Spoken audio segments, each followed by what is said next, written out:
E esse é um erro muito comum entre os investidores iniciantes, porque lá o dividendo é tributado. Então você tem uma perda de 30% do dividendo lá nos Estados Unidos. Todo investidor procura sempre aumentar os seus ganhos na bolsa de valores, mas poucos se atentam aos impostos que pagam durante a sua jornada de investimento. Esses impostos que são pagos durante os investimentos acabam então prejudicando a sua rentabilidade, e o investidor que poderia ganhar mais dinheiro acaba ganhando menos por conta desses impostos que ele nem sabia que teria que pagar. Nesse vídeo eu vou mostrar como eu faço para não pagar impostos na bolsa de valores e como você pode usar isso na prática na sua carteira de investimentos. Se você não é inscrito no canal, considere se inscrever para não perder nenhum dos meus próximos conteúdos que eu vou trazer aqui no canal. E se você gostar do conteúdo, lembra de clicar no gostei e deixar o like no vídeo.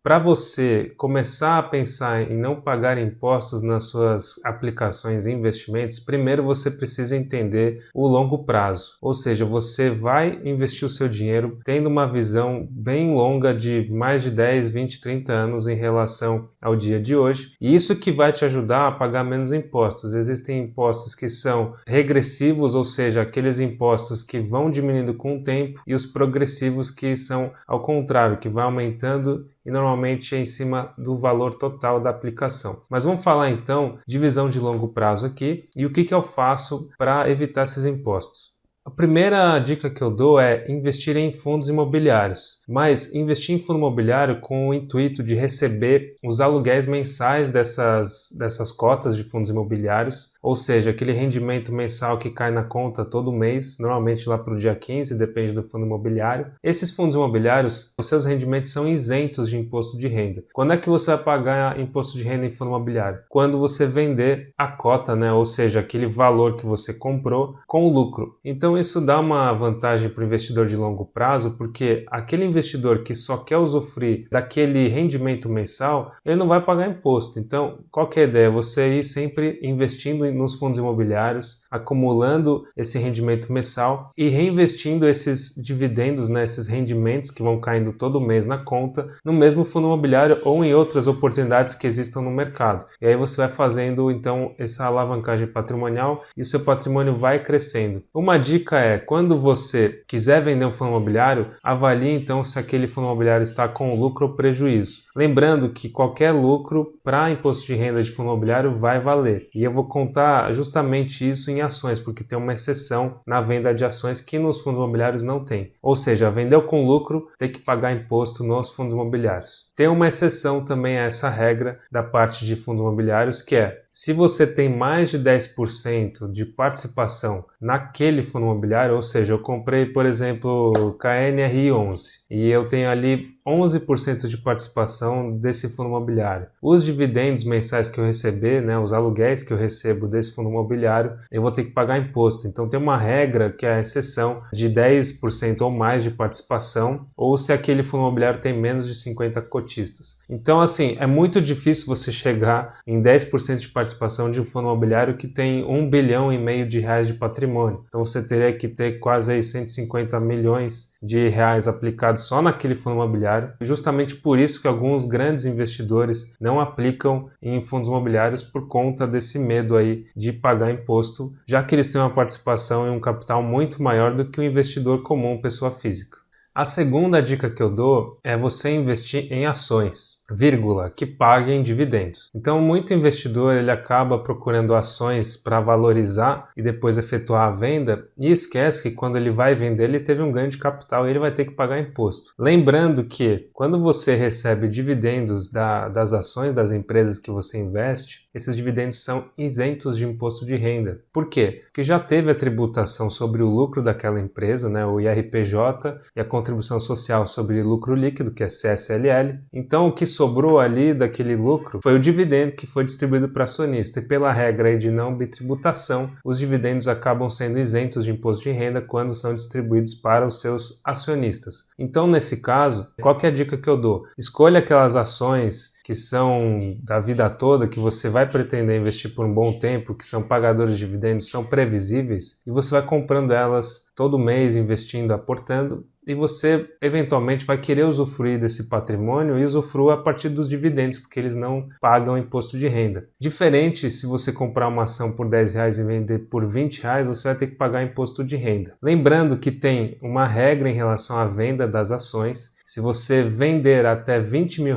em ações, você não paga dividendos. Não é R$20 mil de lucro, é de venda. Então, se você teve R$1.000 de lucro e teve uma venda aí de R$20.001, você vai pagar imposto de renda em cima daqueles R$1.000 de lucro que você teve. Então, não é R$20 mil de lucro, é R$20 mil da venda total de ações. Então, tem muito investidor que acaba vendendo R$40 mil porque ele só tem 20 mil de lucro, mas ali ele vai ter que pagar imposto cheio em cima desse lucro. Então, é muito importante deixar claro isso para você que está assistindo e quer economizar impostos em ações. Terceira dica em relação à renda fixa. Quando a gente fala de renda fixa, quando você vai aplicar o dinheiro e emprestar para alguém, que é no caso da renda fixa, há uma taxa pré-fixada ou pós-fixada, você tem que ter em mente que quanto antes você tirar o dinheiro, mais imposto você vai pagar. Então, quando a gente está falando de renda fixa, a gente tem aquela tabela do IR de aplicações, né, de renda fixa, onde começa com 22,5% e cai aí até 15% de imposto de renda. Isso, os 15% é acima de 720 dias de aplicações, ou seja, quanto mais tempo você deixar esse dinheiro aplicado, menos imposto você paga. Então, por isso que eu falo,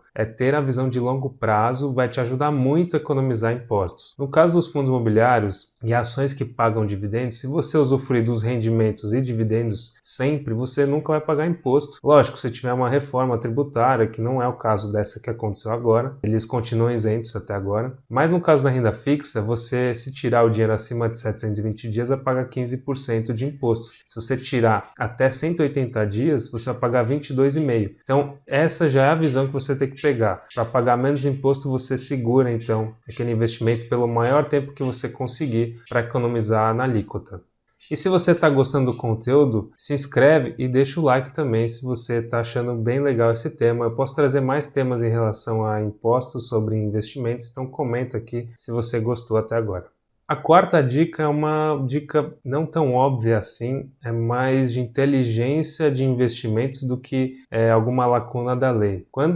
Em relação, o que eu quero dizer, em relação aos investimentos no exterior. Ou seja, quando você investe no exterior, tem muito investidor que procura investir em ações que pagam dividendos lá nos Estados Unidos. E esse é um erro muito comum entre os investidores iniciantes, porque lá o dividendo é tributado. Então você tem uma perda de 30% do dividendo lá nos Estados Unidos. E uma forma de você evitar essa tributação é investindo nos ETFs, ou em ações que vão valorizar. Então, os Estados Unidos ele incentiva você exatamente a investir em growth, em valorização daquela cota, seja através de ETFs ou através de ações que não paguem dividendos ou que reinvistam os lucros na própria empresa. Quando você vai receber esse dividendo, a própria corretora já tira 30% de tributação daquele dividendo. Então, qual que é a dica? É você, durante a sua fase de acumulação, investir nessas ações e ETFs que não distribuem dividendos. E a partir do momento que você tem um capital muito grande e já consegue usufruir um pouco dos dividendos, aí você migra para as ações que pagam dividendos e ETFs que pagam dividendos, que lá nos Estados Unidos, não sei se você sabe, os ETFs pagam dividendos, diferentemente aqui do Brasil. Então, nessa fase de aposentadoria que você vai migrar para a carteira de dividendos lá no exterior. E aí sim você vai receber os seus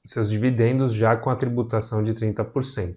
E a última dica que eu dou, que também não é tão óbvia assim, é que você abata o prejuízo de uma classe, de um ativo no lucro de outro. Então vamos usar aqui um termo um pouco mais fácil para você entender. Se eu vendo um fundo imobiliário com lucro, eu vou ter que pagar imposto, certo? Mas se eu vender um fundo imobiliário com prejuízo, eu consigo abater o prejuízo com o lucro daquela operação que eu tive. Então, você acaba cortando os impostos que você tem na base de cálculo para colocar a alíquota em cima. Então, você consegue abater prejuízo e lucro de mesma classe de ativos. Não dá, por exemplo, para você vender 30 mil reais em ações que tem um lucro e vendendo prejuízo no fundo imobiliário e abater. Isso não existe. Você precisa vender uma outra ação com prejuízo para poder fazer o abatimento da base de cálculo e aí então você diminui seu imposto ou não pagar nada, tá? Lembrando que para você pagar algum imposto, né, tanto de fundo imobiliário ou ação, você precisa gerar a DARF para fazer o pagamento desse imposto. Então você precisa anotar quanto é que você comprou, né, o preço médio de aquisição daquela ação, quanto é que foi o valor da venda, aí você vai chegar no lucro e vai jogar lá 20%, por exemplo, para fundo imobiliário e 15% para ações. Então esse é um exemplo típico de abatimento de prejuízo com lucro que eu gosto de fazer bastante, principalmente quando eu não quero mais ficar com algum ativo que eu não vejo mais retorno possível e ele está no prejuízo, então eu já abato ele, já vendo ele e ganho no abatimento de uma ação que, por exemplo, eu valorizei muito e eu queria balancear minha carteira. Então isso é uma dica que eu dou para você, mas lembrando que são ativos da mesma classe. Não dá para fazer fundo imobiliário com ações, nem vice-versa, nem com exterior, imagina,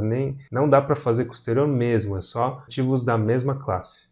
E é isso, então se você gostou do conteúdo, se inscreva no canal. Eu sei que tem muita gente que vê o canal aqui e não é inscrito, então gostou? Se inscreve, não custa nada, você não vai perder dinheiro para se inscrever. Pelo contrário, você vai ganhar muito, porque tem muito vídeo legal que vai vir aí nas próximas semanas. Tem vídeo antigo também com muito conteúdo bom sobre investimentos. Deixa o like também para você ser recomendado dos meus próprios vídeos e dos próximos que vão acontecer, e também para que outras pessoas tenham conhecimento sobre isso que a gente está falando, sobre cortar impostos sobre os investimentos, sobre aonde você pode investir, sobre dicas financeiras para casais. Então assim, tem muito conteúdo legal sobre finanças e investimentos no meu canal, então eu vou apreciar muito sua inscrição e seu like. Comenta aqui embaixo se você gostou também e se você vai usar alguma dica para bater imposto, porque isso é algo muito interessante para você usar na prática na sua carteira, então comenta aqui embaixo. E se você procura uma consultoria financeira para te ajudar nas suas finanças pessoais, também tem um link aqui na descrição do vídeo da minha consultoria financeira pessoal e aí a gente pode marcar um bate-papo e conversar aí sobre suas finanças, tá bom? Então é isso, muito obrigado e até o próximo vídeo.